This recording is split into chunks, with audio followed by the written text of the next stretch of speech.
Hello everyone, welcome to constant classes. तो हमारी जो लेक्चर सीरीज चल रही थी that was about coordination chemistry. तो लास्ट लेक्चर में हमने सीखा था how to calculate oxidation number. तो आज के लेक्चर में हम सीखेंगे how to calculate effective atomic number. तो देखो, इफेक्टिव एटॉमिक नंबर जिसको हम शॉर्ट में बोलेंगे EAN। तो EAN कैसे कैलकुलेट किया जाए? तो देखो, EAN कैलकुलेट करने के लिए हमारे पास एक फार्मूला होता है जो है Z minus X plus Y. Now what is Z, what is X and what is Y? तो देखो, Z क्या होता है? Z होता है हमारे पास एटॉमिक नंबर। Z क्या होता है हमारे पास? Atomic number of central metal atom. और X क्या होगा? X होगा oxidation state of central metal atom. Oxidation state of central metal atom, जो कि हमने लास्ट वीडियो में देखा था। अगर ऑक्सीडेशन स्टेट कैलकुलेट करना नहीं आता तो इससे पहले वाला वीडियो प्लीज देख ले, उससे तुम्हें काफी हेल्प हो जाएगी ये कैलकुलेट करने में। Y क्या होता है? Y is electron gained by central metal atom. Electron gained by central metal atom. अब ये इलेक्ट्रॉन गेन कैसे होंगे, ये Y को हमें यहां पे समझना होगा। तो देखो, ये इलेक्ट्रॉन गेन कैसे होंगे? सपोज हमारे पास कोई सेंट्रल मेटल एटम है, let suppose M। Let us suppose इसके पास कोई लिगेंड आया L। तो लिगेंड क्या करता है? कोऑर्डिनेट बॉन्ड बनाता है सेंट्रल मेटल एटम के साथ। तो जब लिगेंड कोऑर्डिनेट बॉन्ड बनाता है सेंट्रल मेटल एटम के साथ, तो लिगेंड क्या करता है? अपने पेयर ऑफ इलेक्ट्रॉन को डोनेट करता है। तो एक कोऑर्डिनेट बॉन्ड से सेंट्रल एटम ने 2 इलेक्ट्रॉन गेन करे। तो अगर हम देखें तो एक कोऑर्डिनेट बॉन्ड से कितने इलेक्ट्रॉन गेन हुए? 2 इलेक्ट्रॉन गेन हुए। तो हम क्या ये बोल सकते हैं कि Y को हम क्या बोल सकते हैं?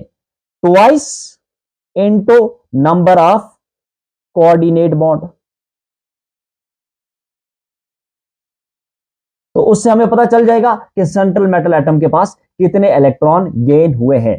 तो हम इस फॉर्मूला को अब अगर लिखना चाहें तो क्या हम ऐसे लिख सकते हैं कि इफेक्टिव एटॉमिक नंबर इक्वल होगा इसके, सबसे पहले हमारे पास था Z, that is atomic number minus X। X क्या है? Oxidation state. ऑक्सीडेशन स्टेट किसकी? सेंट्रल मेटल एटम की। सेंट्रल मेटल एटम की, राइट। और एटॉमिक नंबर भी किसका है? सेंट्रल मेटल एटम का। Plus Y। Y क्या है? Number of electrons gained. तो हम क्या यहां पे बोल सकते हैं कि Y को twice into number of coordinate bond formed. Number of coordinate bond formed. तो ये आ गया हमारा formula to calculate effective atomic number. तो अब हम इसको एग्जाम्पल पे अप्लाई करते हैं और देखते हैं कि हम ये कैसे कैलकुलेट कर सकते हैं। तो लेट सपोज हमारे पास ये एक एग्जाम्पल है K3FeCN6। तो अब हमें इसका इफेक्टिव एटॉमिक नंबर निकालना है। तो सबसे पहले Z पता करो। Z is atomic number of central metal atom. तो यहां पे सेंट्रल मेटल एटम कौन सा है? That is Fe। Fe क्या है यहां पे? Central metal atom. तो Fe का एटॉमिक नंबर कितना होता है? 26 माइनस ऑक्सीडेशन स्टेट। अगर तुम्हें ऑक्सीडेशन स्टेट कैलकुलेट करना आता है तो इसका ऑक्सीडेशन स्टेट कितना होगा यहां पे? इसका ऑक्सीडेशन स्टेट होगा यहां पे +3। जो कि Z minus X plus twice into number of coordinate bond form. तो सेंट्रल मेटल एटम के साथ कितने कोऑर्डिनेट बॉन्ड फॉर्म हुए? तो देखो Fe है। Fe के पास कितने साइनाइड हैं? 6 साइनाइड है। Fe के ऊपर कितने साइनाइड है? 6 साइनाइड है। और अगर 6 साइनाइड है तो कितने कोऑर्डिनेट बॉन्ड बनाते हैं? एक साइनाइड एक कोऑर्डिनेट बॉन्ड बनाएगा। तो 6 साइनाइड कितने कोऑर्डिनेट बॉन्ड बनाएंगे? 6 कोऑर्डिनेट बॉन्ड बनाएंगे। तो यहां पे देखो 1 2 3 4 5 एंड 6। तो number of coordinate bond form कितने होंगे? 6। तो 2 इंटू 6। अब इसको कैलकुलेट करो तो कितना हुआ? 26 minus 3 is what? 23 plus 6 into 2 is 12।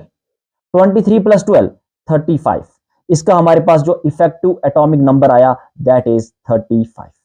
Further हम और एग्जांपल्स देखते हैं। लेट सपोज हमारे पास एग्जांपल है K4FeCN6। अब हमें इसका इफेक्टिव एटॉमिक नंबर कैलकुलेट करना है। तो कैसे किया जाए?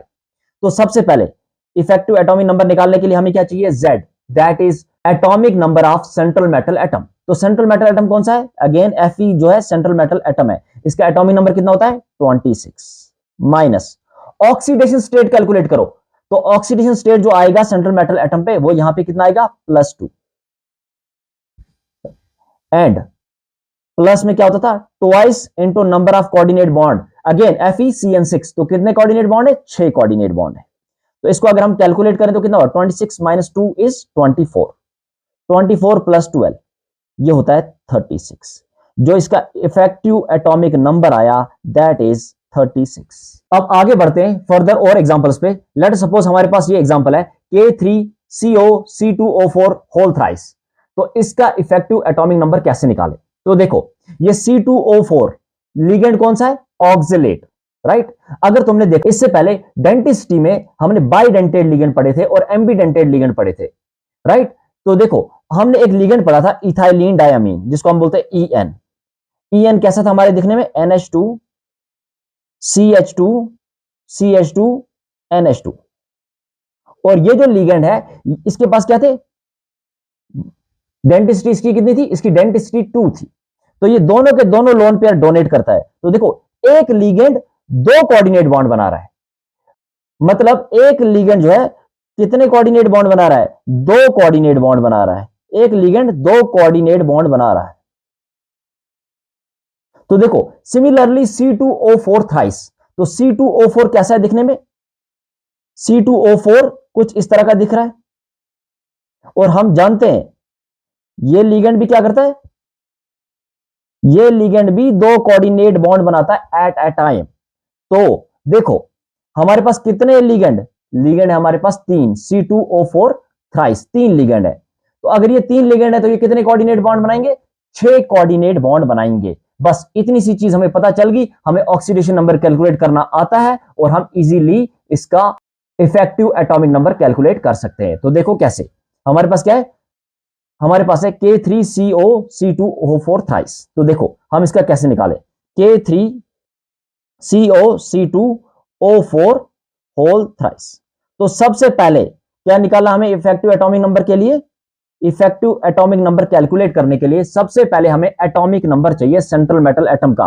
तो यहां पे सेंट्रल मेटल एटम हमारे पास क्या है कोबाल्ट उसका एटॉमिक नंबर कितना होता है 27 माइनस ऑक्सीडेशन स्टेट निकालो। तो ऑक्सीडेशन स्टेट कितनी आएगी यहां पे ऑक्सीडेशन स्टेट आएगी यहां पे +3 प्लस ट्वाइस इनटू कितने कोऑर्डिनेट बॉन्ड बनाएगा ये 6 कोऑर्डिनेट बॉन्ड राइट। एक लिगेंड 2 कोऑर्डिनेट बॉन्ड बना रहा है तो 3 लिगेंड कितने बनाएंगे 6 कोऑर्डिनेट बॉन्ड। तो अब हम इसका इफेक्टिव एटॉमिक नंबर निकाल सकते हैं 27 - 3 कितना हुआ 24 प्लस 12 इज व्हाट 12 + 24 36 क्या होगा इसका इफेक्टिव एटॉमिक नंबर। अगर हम एक और एग्जांपल ले लेते हैं लेट्स सपोज COEN थ्राइस 3+। अब हमें इसका इफेक्टिव एटॉमिक नंबर निकालना है तो कैसे निकालें? तो देखो हमारे पास क्या है अगेन CO जो है सेंट्रल मेटल एटम है। तो इफेक्टिव एटॉमिक नंबर निकालने के लिए हमें सबसे पहले क्या चाहिए atomic number of central metal atom जो कि होगा हमारे पास 27 माइनस ऑक्सीडेशन स्टेट कितनी है यहां पे +3 and plus twice into number of coordinate bond formed कितने कोऑर्डिनेट बॉन्ड बनाए तो EN है एक EN 2 कोऑर्डिनेट बॉन्ड बनाता है और हमारे पास है 3 EN तो 3 EN कितने कोऑर्डिनेट बॉन्ड बनाएगा 6 कोऑर्डिनेट बॉन्ड बनाएगा। और अगर हम इसको कैलकुलेट करें तो कितना हुआ 27 - 3 इज 24 प्लस 12 कितना आएगा ये इफेक्टिव एटॉमिक नंबर कितना है हमारा 36। फर्दर हम आगे बढ़ते हैं कुछ और एग्जांपल्स देखते हैं। लेट सपोज हमारे पास ये एक एग्जांपल है Fe ये जो होता है दिस इज नीटा इसको क्या बोलते हैं हम नीटा देखो नीटा 5 है नीटा 5 C5H5 होल ट्वाइस।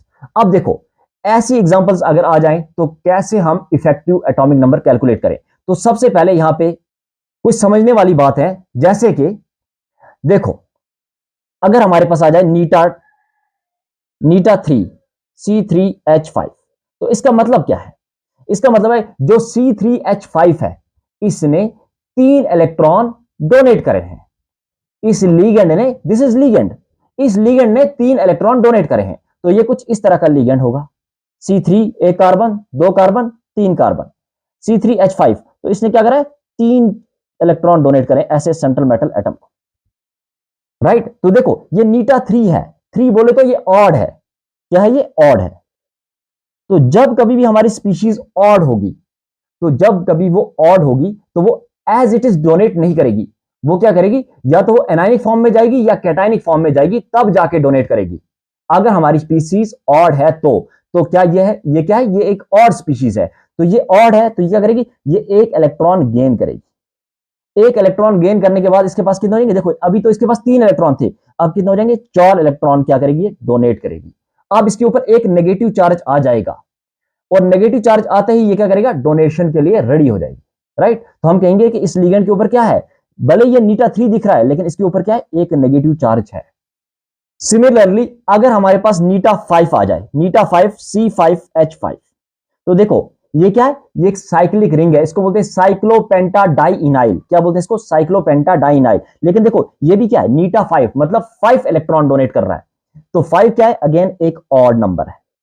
तो जब ऑड होगा तो क्या करेगा, ये एक इलेक्ट्रॉन गेन करेगा, ये एक इलेक्ट्रॉन गेन करेगा, मतलब इसके ऊपर भी क्या है, एक माइनस चार्ज है, इस लिगेंड के ऊपर माइनस चार्ज है, एनायनिक लिगेंड है। दिखने में ये दिख रहा है नीटा 5, लेकिन इसके ऊपर एक नेगेटिव चार्ज होगा, तब जाके ये डोनेट करेगा। लेकिन अगर हमारे पास कोई इवन लिगेंड आ जाए, लेट सपोज नीटा 6 आ जाए, नीटा 6 C6H6, तो क्या इसके ऊपर भी नेगेटिव चार्ज आएगा, जी नहीं। जब कभी भी इवन आ जाए, तो जब कभी भी इवन आ जाए, इवन क्या होगा, इवन होगा न्यूट्रल, इवन इज न्यूट्रल, और न्यूट्रल के ऊपर आप कोई भी चार्ज मान के नहीं चलोगे, चाहे नीटा 6 आ जाए या नीटा क्या आ जाए, नीटा 4 आ जाए, तो नीटा 4 भी क्या होगा, इवन। तो इवन के ऊपर आप कोई भी चार्ज मान के नहीं चलोगे, इवन को आप न्यूट्रल मान के चलोगे। तो अब हमारी एग्जांपल क्या थी, हमारी एग्जांपल थी Fe नीटा 5 C5H5 ट्वाइस। तो हमारी एग्जांपल जो थी Fe नीटा 5 C5H5 होल ट्वाइस। इसका अब हमें इफेक्टिव एटॉमिक नंबर निकालना है। तो देखो इफेक्टिव एटॉमिक नंबर निकालने के लिए हमें सबसे पहले क्या चाहिए, सेंट्रल मेटल एटम क्या एटॉमिक नंबर। तो Fe का एटॉमिक नंबर कितना होगा, 26। 26 माइनस x बोले तो ऑक्सीडेशन स्टेट, तो ऑक्सीडेशन स्टेट निकालो इसका, सेंट्रल मेटल एटम का ऑक्सीडेशन स्टेट निकालो। कैसे निकालें ऑक्सीडेशन स्टेट, तो देखो ऑक्सीडेशन स्टेट निकालने के लिए हम क्या करते थे, हम जिसका निकालना है उसको x मान लिया, प्लस इस लिगेंड के ऊपर कोई चार्ज है, हाँ नीटा 5 एनायनिक लिगेंड, तो एक लिगेंड के ऊपर -1, लेकिन कितने लिगेंड है, 2 लिगेंड है, तो क्या हुआ, एक लिगेंड के ऊपर -1 लेकिन लिगेंड कितने हैं, 2, इज इक्वल टू क्या करते हैं 0। तो ये क्या हुआ, ये हुआ x - 2 इज इक्वल टू 0। तो इस 2 को उठा के यहां लेके जाए तो x क्या हुआ, x इज इक्वल टू +2। तो इसके ऊपर चार्ज कितना आया, चार्ज आया हमारे पास +2। तो देखो अब हम आगे बढ़ सकते हैं, 26 माइनस x जो है वो है +2 plus twice into number of coordinate bond form. लेकिन यहां पे हम ये फॉर्मूला नहीं लगाएंगे, हम यहां पे सिंपली देखेंगे कि कितने इलेक्ट्रॉन सेंट्रल मेटल एटम ने गेन किए। तो देखो जब नीटा 5 था तो 5 इलेक्ट्रॉन डोनेट हो रहे थे, लेकिन इसके ऊपर एक एनायनिक चार्ज भी है, एक इलेक्ट्रॉन इसने बाहर से गेन भी किया है। तो कुल मिला के एक रिंग जो है, एक C5H5 6 इलेक्ट्रॉन डोनेट कर रहा है, लेकिन टोटल कितने हैं, टोटल हमारे पास 2 है। तो अगर एक 6 इलेक्ट्रॉन डोनेट कर रहा है तो 2 कितना डोनेट करेंगे, तो 2 कितना डोनेट करेंगे, 2 × 6। तो ये कितना हो जाएगा, 26 माइनस 2 प्लस 12। तो कितना हो जाएगा ये, 26 minus 2 is 24 plus 12, this is equals to 36। ये आ जाएगा हमारे पास इफेक्टिव एटॉमिक नंबर। अब इसी पे हम एक और एग्जांपल देख लेते हैं। लेट सपोज हमारे पास है क्रोमियम नीटा 6 C6H6 होल ट्वाइस। तो इस पे हम अगर इफेक्टिव एटॉमिक नंबर निकालें तो कैसे निकाला जाए। तो अगेन इफेक्टिव एटॉमिक नंबर निकालने का फॉर्मूला, सबसे पहले क्या चाहिए हमें, atomic number of central metal atom. तो सेंट्रल मेटल एटम क्या है, यहां पे क्रोमियम, और क्रोमियम का एटॉमिक नंबर कितना होता है 24, माइनस ऑक्सीडेशन स्टेट। तो ऑक्सीडेशन स्टेट निकालो, क्रोमियम को क्या मानोगे x। अब देखो नीटा 6 है, नीटा 6 है तो क्या ऑड है कि इवन है, तो ये क्या है, ये इवन है। अगर ये इवन है तो क्या इसके ऊपर कोई चार्ज होगा, जी नहीं, क्या है ये न्यूट्रल है। तो अगर न्यूट्रल है तो चार्ज क्या होगा, 0 इज इक्वल टू 0। तो x क्या आया 0, तो मतलब इसके ऊपर कुछ भी चार्ज नहीं है, तो क्या हुआ ये 0। प्लस कितने इलेक्ट्रॉन सेंट्रल मेटल एटम ने गेन किए होंगे, तो देखो C6H नीटा 6 है, 6 इलेक्ट्रॉन डोनेट कर रहा है, एक C6H6 6 इलेक्ट्रॉन डोनेट कर रहा है, तो और कोई चार्ज भी नहीं है, न्यूट्रल है, तो 6 ही इलेक्ट्रॉन डोनेट करेगा। और है कितने हमारे पास C6H6 2 है, तो 6 इंटू 2, 6 इंटू 2 इतने इलेक्ट्रॉन गेन करेगा सेंट्रल मेटल एटम। तो ये कितना हुआ 24 प्लस 12, कितना हुआ ये 36। ये आएगा हमारा इफेक्टिव एटॉमिक नंबर। तो हम इस कॉन्सेप्ट पे एक एग्जांपल और देख लेते हैं ताकि हमारे इस कॉन्सेप्ट पे थोड़ी सी पकड़ मजबूत हो जाए। तो एक और एग्जांपल हम देखते हैं। लेट अस सपोज हमारे पास है KPtCl3 नीटा 2 C2H4। अब हमें इसका इफेक्टिव एटॉमिक नंबर कैलकुलेट करना है। तो कैसे कैलकुलेट किया जाए, तो देखो इफेक्टिव एटॉमिक नंबर का फॉर्मूला क्या है। सबसे पहले atomic number central metal atom का, तो सेंट्रल मेटल एटम क्या है यहां पे प्लेटिनम, तो प्लेटिनम का एटॉमिक नंबर होता है 78 minus oxidation state of central metal atom.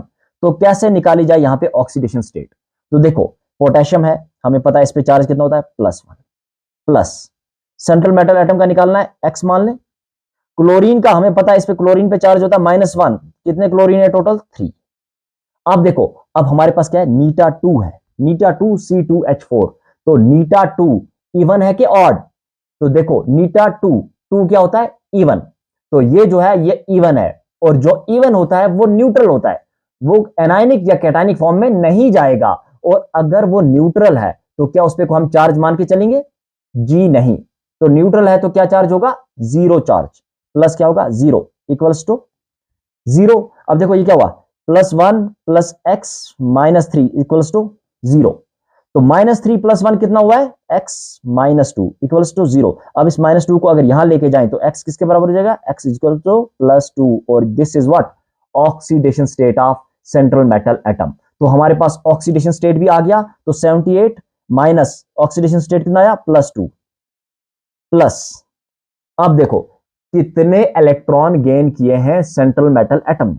तो देखो सेंट्रल मेटल एटम ने बॉन्ड किस किस के साथ बना के रखा है, सेंट्रल मेटल एटम क्या हमारा प्लेटिनम, इसने तो 3 कोऑर्डिनेट बॉन्ड बना के रखे हैं हमारे क्लोरीन के साथ, 3 क्लोरीन के साथ 3 कोऑर्डिनेट बॉन्ड।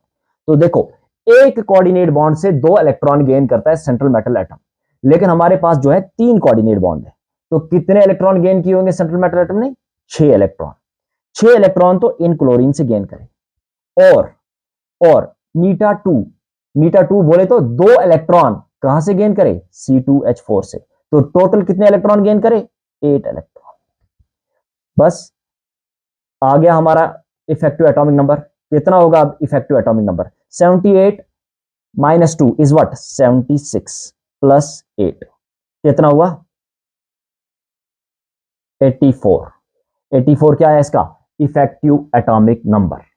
तो फर्दर हम इस टॉपिक में थोड़े से कार्बोनिल्स के एग्जांपल देखते हैं। तो कार्बोनिल्स के केस में क्या होता है, लेट सपोज हमारे पास है NiCO4, निकल कार्बोनिल है राइट। तो देखो ये क्या है कार्बोनिल है, तो जब कार्बोनिल आ जाए तो उस टाइम हम कैसे निकालें इफेक्टिव एटॉमिक नंबर। तो देखो इफेक्टिव एटॉमिक नंबर निकालने का फॉर्मूला, सबसे पहले क्या चाहिए हमें सेंट्रल मेटल एटम का एटॉमिक नंबर, तो निकल का एटॉमिक नंबर कितना होता है 28 माइनस, देखो हमें पता है कार्बोनिल्स आर न्यूट्रल लिगेंड्स, तो न्यूट्रल लिगेंड्स के ऊपर कोई चार्ज नहीं होता, प्लस कितने इलेक्ट्रॉन गेन हुए हैं सेंट्रल मेटल एटम में, या कितने कोऑर्डिनेट बॉन्ड बनाए हैं, देखो CO के साथ 4 कोऑर्डिनेट बॉन्ड, तो twice into number of coordinate bond, तो कितना हुआ ये 28 plus 2 into 4 is 8, 28 plus 8 this is 36। अगर हम एक और एग्जांपल देखें FeCO5, Fe क्या है यहां पे सेंट्रल मेटल एटम है, तो इसका इफेक्टिव एटॉमिक नंबर कैलकुलेट करते हैं। तो central metal atom is Fe, और Fe का एटॉमिक नंबर होता है 26 प्लस, क्या इसके ऊपर कोई चार्ज है जी नहीं, तो वो हमने 0 मान के चला है, तो प्लस हमें करना है क्या twice into number of coordinate bonds, कितने कोऑर्डिनेट बॉन्ड है 5, तो ये कितना हुआ 26 प्लस 10 इज व्हाट 36। अगर हम एक और एग्जांपल देख के चलें, CrCO6। तो इसका इफेक्टिव एटॉमिक नंबर अगर हम कैलकुलेट करें तो देखो, इफेक्टिव एटॉमिक नंबर, सबसे पहले सेंट्रल मेटल एटम का atomic number, central metal atom क्या है, chromium, atomic number 24, 24 minus oxidation state, तो oxidation state is zero because carbonyl is a neutral ligand, plus उसके बाद क्या है, plus twice into number of coordinate bond, तो twice into number of coordinate bond, कितने coordinate bond है, 6, तो कितना हुआ ये 24 प्लस 12, 24 प्लस 12 कितना होता है 36। तो देखो जितने भी कार्बोनिल हैं वो एक नोबल गैस कॉन्फ़िगरेशन का एटॉमिक नंबर अचीव कर रहे हैं। यहां देखो इसने भी क्या करा है 36, 36 क्या है, एक नोबल गैस इलेक्ट्रॉनिक कॉन्फ़िगरेशन है। यहां देखो इसने भी क्या करा है 36, 36 is what, noble gas electronic configuration. तो carbonyl try to achieve noble gas configuration. तो अगर कोई कार्बोनिल ऐसा हुआ तुम्हारे पास जिसका effective atomic number noble gas configuration के बराबर नहीं आ रहा, तो वो क्या करेगा, वो उस कॉन्फ़िगरेशन को अचीव करने के लिए या तो इलेक्ट्रॉन लूज करेगा, या इलेक्ट्रॉन गेन करेगा, या डाइमराइज करेगा, या पॉलीमराइज करेगा, लेकिन वो नोबल गैस कॉन्फ़िगरेशन अचीव करेगा। कैसे, एक एग्जांपल से समझते हैं। लेट अस सपोज हमारे पास है MnCO5। तो देखो हमें इसका इफेक्टिव एटॉमिक नंबर निकालना है, तो हम इसका इफेक्टिव एटॉमिक नंबर कैलकुलेट करते हैं। Mn सेंट्रल मेटल एटम, इसका एटॉमिक नंबर कितना होता है 25, प्लस ऑक्सीडेशन स्टेट तो ऑलरेडी जीरो है, plus twice into number of coordinates bonds, कितने 5, कितना हुआ ये 25 प्लस 10, दिस इज 35। और नोबल गैस कॉन्फ़िगरेशन कितनी होती है 36। तो देखो 35 है, एक कम है, तो ये एक इलेक्ट्रॉन गेन करके 36 अचीव करना चाहता है, तो ये क्या करेगा, ये बिल्कुल एक इलेक्ट्रॉन गेन करेगा। तो MnCO5 क्या करेगा, ये एक इलेक्ट्रॉन गेन करेगा, 1 इलेक्ट्रॉन गेन करेगा, और किसमें कन्वर्ट हो जाएगा MnCO5 नेगेटिव में। अब देखो ये किसमें कन्वर्ट हो गया MnCO5 नेगेटिव। तो देखो अब सेंट्रल मेटल एटम के ऊपर नेगेटिव चार्ज है, तो सेंट्रल मेटल एटम कभी भी नेगेटिव चार्ज को बर्दाश्त नहीं करेगा, वो चाहता है कि वो फटाक से न्यूट्रलाइज हो जाए। तो न्यूट्रलाइज होने के लिए ये क्या करेगा, ये ऐसे ही एक और को ढूंढेगा, अपने जैसे एक और को ढूंढेगा। देखो सबसे पहले ये तो था ही, ये तो था ही, और इसने क्या करा, एक और ढूंढा अपना जैसा, अपने जैसा एक और ढूंढा MnCO5 नेगेटिव वाला। तो ये जब दोनों आपस में पास आए तो इन्होंने क्या करा, बॉन्ड बनाया, ताकि ये इसका, ये नेगेटिव इसको शेयर करे और ये अपना नेगेटिव इसको शेयर करे, राइट। और बॉन्ड बनने से क्या हुआ, ये डाइमराइज हो गया। क्या हुआ, ये डाइमराइज हुआ। तो इन्होंने क्या करा, आपस में बॉन्ड बनाया। इसके पास कितने CO थे 5,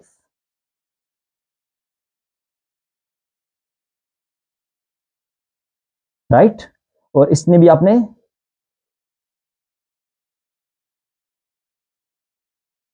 तो देखो MnCO5 और इसके पास भी क्या है दोनों के पास क्या है MnCO5। और इससे हुआ क्या, इससे दोनों का फायदा क्या हुआ, एक तो चार्ज न्यूट्रलाइज होगी और दोनों को क्या हो गया, nearest noble gas configuration achieve होगी। अब इसका भी इफेक्टिव एटॉमिक नंबर 36 हो गया और इसका भी कितना हो गया 36 हो गया। तो इन्होंने करा क्या, डाइमराइज करा, और डाइमराइज करके बना क्या, ये Mn2CO10। इसीलिए तुमने देखा होगा Mn2CO10 बनता हुआ, राइट। उसके पीछे का कारण क्या है, कारण है to achieve nearest noble gas configuration. Let's suppose एक और एग्जांपल हम देखते हैं, एक और एग्जांपल लेते हैं हम CO4। अब हम इसका इफेक्टिव एटॉमिक नंबर कैलकुलेट करते हैं। तो देखो इफेक्टिव एटॉमिक नंबर कैलकुलेट करने के लिए क्या करें, CO का एटॉमिक नंबर होता है 27, ऑक्सीडेशन स्टेट 0, तो लिखने की जरूरत नहीं है, plus twice into number of coordinate bond, कितने कोऑर्डिनेट बॉन्ड है 4, तो कितना हुआ ये 27 प्लस 8, तो कितना हुआ 27 प्लस 8 इज 35। अगेन एक की कमी है, तो इस एक इलेक्ट्रॉन की कमी को दूर करने के लिए ये क्या करता है, ये एक इलेक्ट्रॉन गेन कर लेता है। तो CO4 क्या करेगा, एक इलेक्ट्रॉन को क्या करेगा, 1 इलेक्ट्रॉन गेन करेगा, और 1 इलेक्ट्रॉन गेन करके किसमें चला जाएगा, ये किसमें चला जाएगा ये CO4 माइनस में। अब ये माइनस में गया, अगेन क्या है यहाँ पे सेंट्रल मेटल एटम के ऊपर क्या है नेगेटिव चार्ज, तो वो नेगेटिव चार्ज को बर्दाश्त नहीं करेगा, इसीलिए अपने आप को क्या करेगा डाइमराइज करेगा, और डाइमराइज करके कहां पहुंच जाएगा CO2 CO8। और जिसका स्ट्रक्चर अगर हम देखें तो कैसा होगा CO और इस पे भी कितने कार्बोनिल थे 4 कार्बोनिल, कितने कार्बोनिल 4, और इस पे भी कितने कार्बोनिल 4। अब देखो अब ये न्यूट्रलाइज हो चुका है, और न्यूट्रलाइज होने के साथ साथ ये स्टेबल हो चुका है, और इसको नियरेस्ट नोबल गैस कॉन्फ़िगरेशन भी अचीव हो चुकी है। तो कार्बोनिल्स के केस में डाइमराइज या पॉलीमराइज क्यों होता है, ताकि वो nearest noble gas configuration achieve कर सके। तो आई होप कि अब तुम easily effective atomic number calculate कर पाओ। तो वीडियो अच्छी लगी हो तो लाइक, शेयर और चैनल को सब्सक्राइब करना ना भूलें।